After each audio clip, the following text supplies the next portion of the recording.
Guys, you're not gonna believe this build today. This thing is epic. I have to give a huge shout out to someone, and that is Tanner from Serpa Design. If you do not know who Tanner and the Serpa Design channel is, go check them out. I'm actually gonna link him in the description. He didn't have anything to do with this video today, other than the fact that the inspiration from his builds is so powerful. That dude is a master at his craft. And he posted a video the other day, and it was a pond bucket build where he had some semi-aquatic plants that were submerged in water and things of that nature. I thought, that's really cool. I think I want to build something like that, but with a landmass and all this kind of stuff and a waterfall. And I didn't realize he had already built one. So I was able to use some of the techniques that he taught in his video to build this. So I'm going to link his video down below as well, where you can watch his original build. But I have to say thanks to Tanner. I definitely am not the type of person that steals ideas and doesn't give credit. So thank you so much, Tanner, if you happen to ever see this video. What we're going to do today is we're going to be building this epic pond that you just saw in the intro. Obviously, it's already been built. This intro is being filmed after the fact, but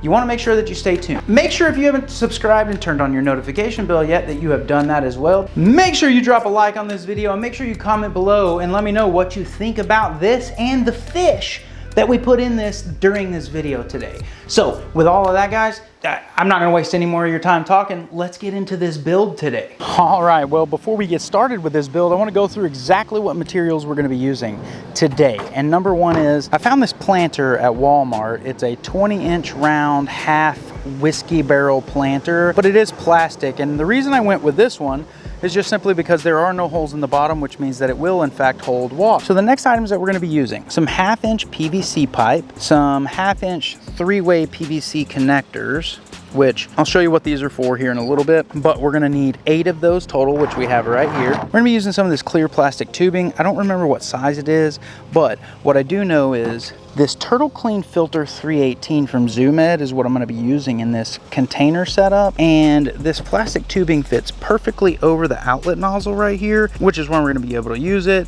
which will allow us to direct water flow where we need it to go. We're gonna be using some waterfall foam, as well as an array of different size moss rocks that I sourced here locally. This really super cool piece of driftwood. Now this is for the initial setup of this. Once we get into the second part, which will be in this video, but once we get into the second part after we've waterfall foamed in things, we'll go over the next list of materials that we're going to be using. We're also going to be using some egg crate light diffuser. So now that we've seen all the hardscape materials and the materials that we're going to be using here, let's go ahead and get started. The first thing that we're going to want to do is, if you saw Serpa Design's video, essentially what he did was cut this plastic egg crate light diffuser down to be able to fit inside of this bucket at a certain height. So that's what we're going to start with here, and we're going to go ahead and start cutting this down and get this into the bucket so we can get the scape started. I went in and cut this down into a circle that'll fit about 3.5 inches down in this planter. Now this kind of gives us an idea of how we're going to scape this out. This base here is going to allow us to put our hardscape over top of it. Now this particular egg crate is quite flimsy, and that's where this PVC is going to come into play. So what we're going to do now is, since the egg crate is where it needs to sit at the depth that it needs to sit, we're going to go ahead and create a base out of this PVC pipe to be able to hold it up steady so it does not collapse.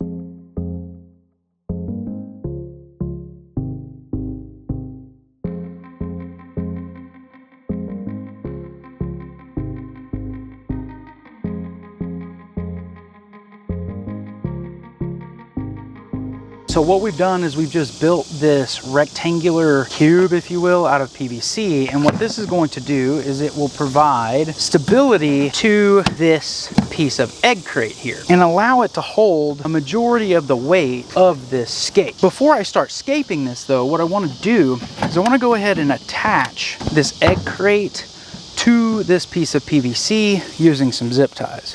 One of the things that I did not account for in building this is this lip that's in the bottom of this tub.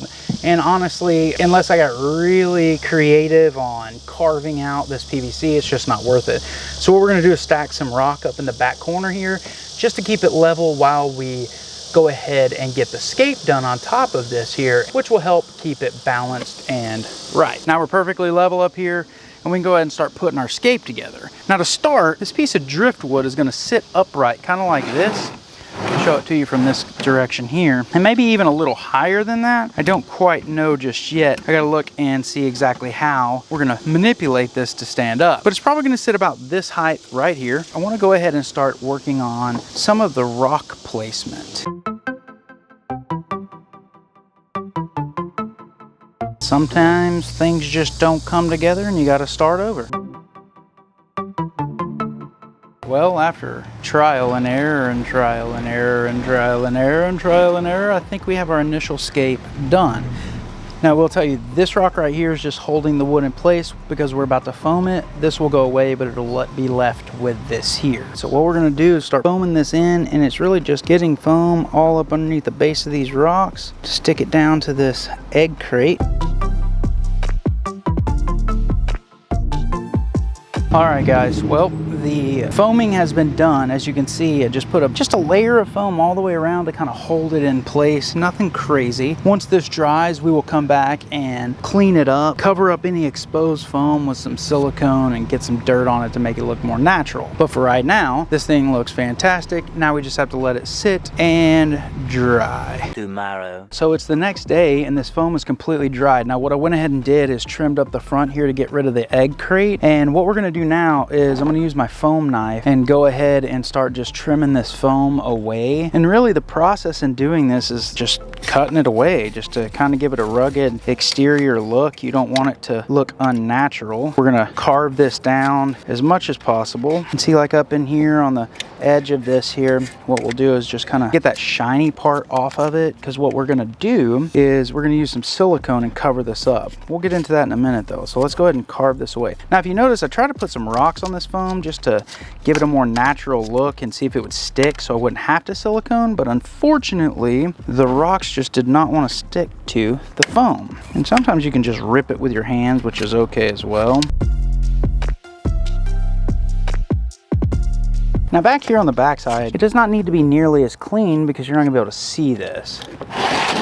Well, with that, we have it all trimmed up. So now what we want to do is we want to come back in, start to fill in and cover up this white grate at the bottom here, as well as the foam that's up in here. And we're going to do that with some silicone and some different material types. So let's go ahead and get that done. I'm going to start filling in everywhere you kind of see white or black with some silicone and some different decorative items. We're just gonna place liberal amounts of the silicone up here. We just want to make sure that we get nice coverage over everything, like I said, that is white or black. Then I'm just gonna take a little cheap paintbrush here and I'm just gonna start kind of pressing this and painting it on everywhere up where I've kind of put it here. Get a nice even layer, and then you're just gonna start pressing elements into this silicone wherever you want them to sit. So like if you have specific rocks you want to kind of stick in here that take up some of this space, you want to stick those in there like that.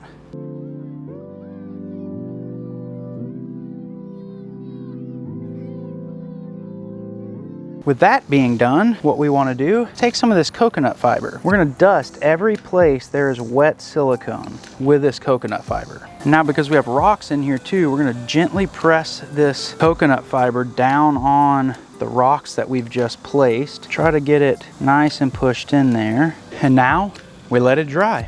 3 hours later. So now that this silicone has cured a little bit, we're just gonna come in, kind of blow this away a little bit.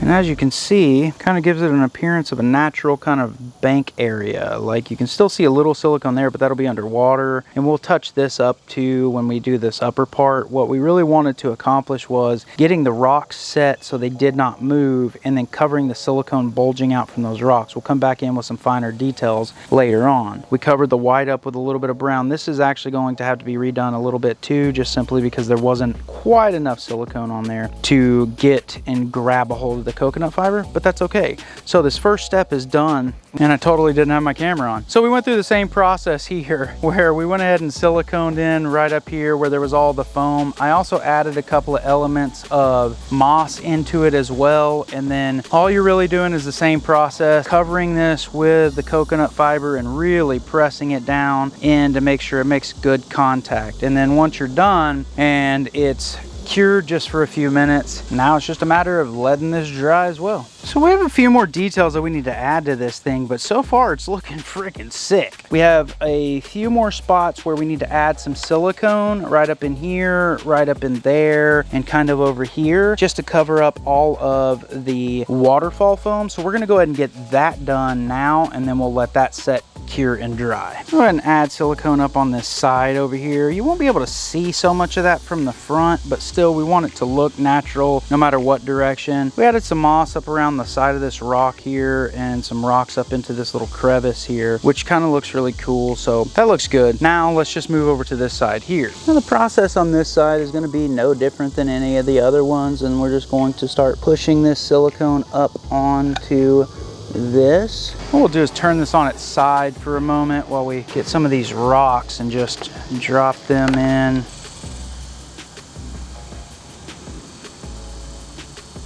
Same process here. We're just gonna keep pushing this stuff in with our fingers just until it gets a nice bond and pushes all the rocks and all the moss into that silicone, and we'll just simply blow the excess off. Now it gives it a nice kind of naturalistic look up underneath there where you don't see so much of the foam and things of that nature. It looks really, really good. Well, now that this thing is cured, we want to go ahead and get this thing washed off and get some water in here, because we need to start setting up the pump filtration system and kind of where and how we're going to put this in. So let's go ahead and get that done now.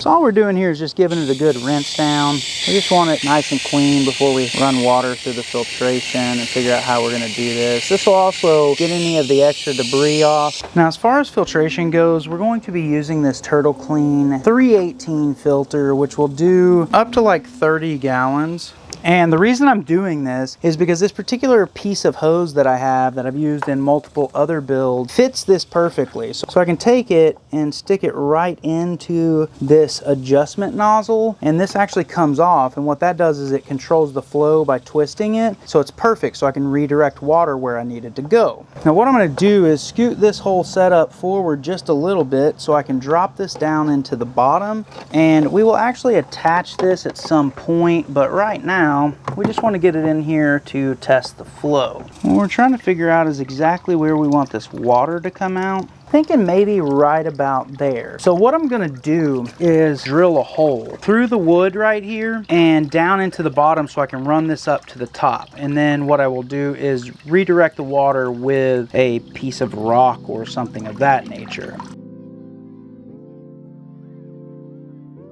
And then what we'll do is silicone this in and then add a rock to it just to direct flow a little more. We now have beautiful water flow all the way down into the tub. So we're gonna go ahead and let this thing fill all the way up before we start looking at other elements of this. The next day. Since we had tested the water flow in that last segment, what I've done is I went ahead and siliconed our hose right into here, put a little bead of silicone around it, and that's really just to keep the water from backflowing back into that. Just gonna use a pocket knife and kind of cut this open a little bit. So I want to leave this top flat, which will allow me to kind of shape this the direction I want, and then we'll have a rock that sits right on top of this. So for right now, that'll be good. Now, as I showed you in the beginning of this video, there's a little leveling that had to happen with some gravel underneath here just to keep this thing situated. So we've got that done. And now what I want to do is go ahead and cut off this hose and make it a little more manageable. We need to go ahead and fill in these sections right here on the sides with rock, because we want to block this whole section back here off. So I have some of these larger pieces of stone that we're just going to place in here. Now, had I gone back and done this over again, what I would have done was actually incorporated this all the way to the outside of the bucket, but I didn't, so we're having to make it work now. Nice thing about the sandstone is it shapes pretty easily. You just rub it across some concrete and it literally will take the edge off, make a little bit of an easier fit. So we now have the sides blocked off as much as we possibly can.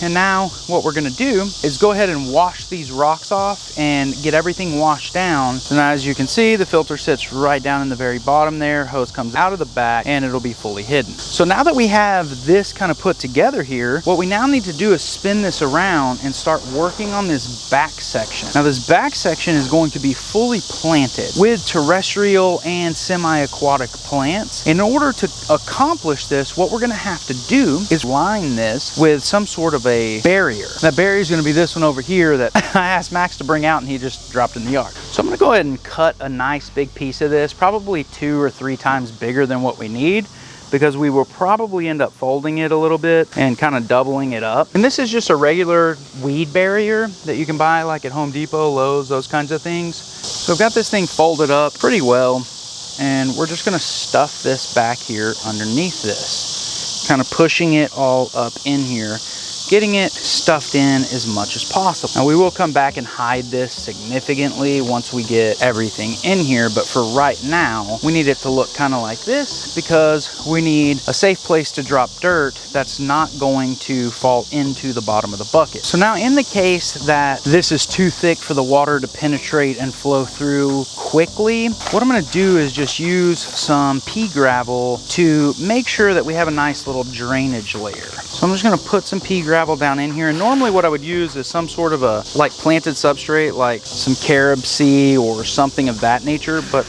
I'm currently out of it, but this stuff will do just fine. And it's just a very thin layer right across the bottom in here. And this really acts just as like a drainage layer almost. So once you get that nice and flat, we're gonna come back with the scissors and start trimming some of this away just to make it a little more manageable. So we're gonna start on this side right here. And I think in this high point right about here, I'm gonna go ahead and add this green and yellow, I don't know exactly what it's called. It's like a gold dust plant or something to that nature. That back up in there like that. You have some of these other tall plants, like this red vein plant. Go ahead and drop this one like right about here. Maybe take the white vein plant, put this guy right about here. And we have this really cool creeping penny, I think is what it's called. I don't remember exactly, but I kind of want this to either creep down here in the middle, which would be super cool, or maybe even creep down the sides, which now that I think about it, I'm actually gonna have it creep down the side over here. So we're gonna drop this one kind of right in over here next to this gold and yellow plant. And we have a little bit more of this, and we're gonna put the other piece on this side over here. Now for our final plant, that'll go in right there. So now what I need to do is go ahead and backfill this, and what I'm going to use is just some standard potting soil, as well as a mixture of what I call, I don't know, it's a terrarium mix that I think I learned from SUBSTRATE Design as well. So I'm going to use this and start sprinkling this in. Now I'm going to come back with some of this Reptibark and just kind of lightly dust it, because we want to make sure that this soil stays nice and hydrated, and then it'll also give us an opportunity to tuck this down and hide this as well. So I'm going to come in and hide a couple of these little imperfections with some sphagnum moss, which will stay put and will hold moisture, which is good. And what I'm doing here is just poking some moss down in between this crack on this tree root. So I'm just trying to give it a more naturalistic appearance and stuffing moss where you would actually find it. With that, I believe it to be done. Before I move this to its permanent location, I want to go ahead and wet this down a little bit and just see how everything holds water. Just make sure that it's all nice and moist. Okay, with that, let's get this thing set where it's gonna go. I need to test the flow of water out of this water feature. And now this is probably gonna be a lot of water to start, but I will adjust it and make it right. So as we can tell, that water flow is way too high. So what we're gonna wanna do is help that with some rock of some sort. See, I like the flow of that, but that rock is way too large and it takes away from the overall scape. So let's keep looking. Actually, I kind of like the way that looks. Now that we have the water in here, we've got the water directed and flowing the way we want, we're gonna go ahead and dechlorinate this using some of our favorite products here in the fish room, and that is API Stress Coat Plus. So let's go ahead and get it dechlorinated. Now that this water is dechlorinated, let's go ahead and get some of this really good looking frog bed in here. So I think the floating plants will give this a really nice look. It'll also help hide that white PVC pipe that's down in the bottom. We'll get a good bit of this in here. Actually, looks like there's some duckweed in there too. We'll let that grow and see if that'll grow too. I think that that is perfect. With that, this thing is done. We're gonna let it cycle. Before we cycle it though, we're gonna add one more product, and that is going to be this API Quick Start, which will jump start the cycle in this pond. However, we're actually gonna let this thing naturally cycle over the next week or so as well, and we'll ghost feed it just to allow this Quick Start method to go ahead and propagate some bacteria in this thing. We'll go ahead and let this thing cycle, and then we'll test this water here in a few days, and then go ahead and get some fish in here. So we'll see you back in this video stocking this thing in just a minute, right after you see a really cool montage of this thing. So let's take a closer look.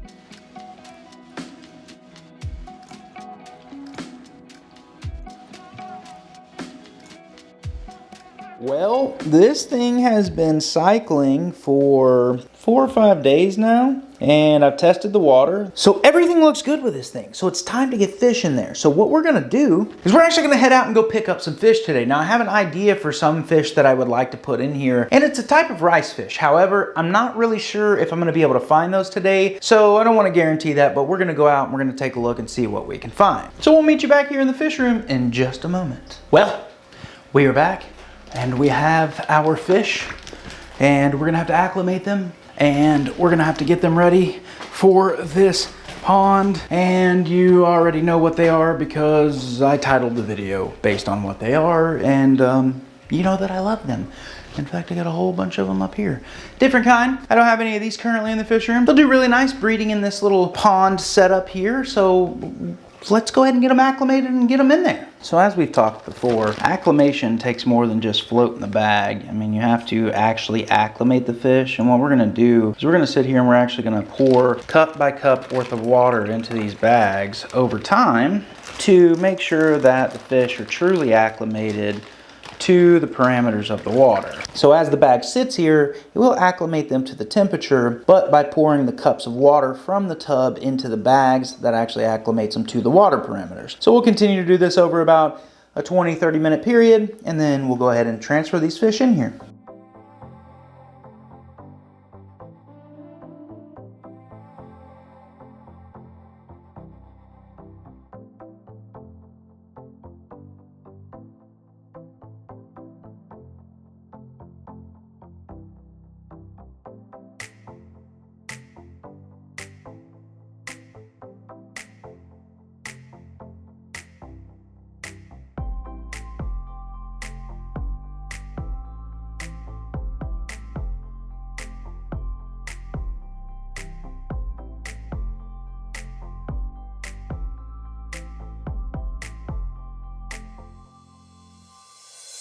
All right, guys, well, hopefully you went on to enjoy this video today. This bucket pond is really cool. It's turned out very nice. So I have to say thanks to Tanner once again for inspiring me and probably inspiring a lot of other people that build setups like this. So thank you very much, Tanner. And you know, I couldn't do this without your instruction, to be completely honest with you. So thank you very much. So with all that, guys, thank you everyone that has come by and watched this video. Make sure you drop a like, make sure you drop a comment and let me know what you think about this pond, because like I said, I think it's pretty epic. So we're gonna be doing some more builds like this. In fact, you're gonna be seeing some moss collection happening in a video coming up soon, a terrarium build. We're about to upgrade Gerald's enclosure up here to a massive 40 gallon that's gonna have a pond and a river in it. You're gonna see all that stuff. So make sure you subscribe, make sure you turn on that notification bell. And if you have not followed us on Instagram, make sure you go do that, because I actually posted a small little clip of this on my Instagram story to give everybody that follows me over there a little sneak preview of what was going on here in the fish room. So make sure you follow us there as well. All right, guys, well, I really appreciate it. I'll stop talking now, and we'll see you next time.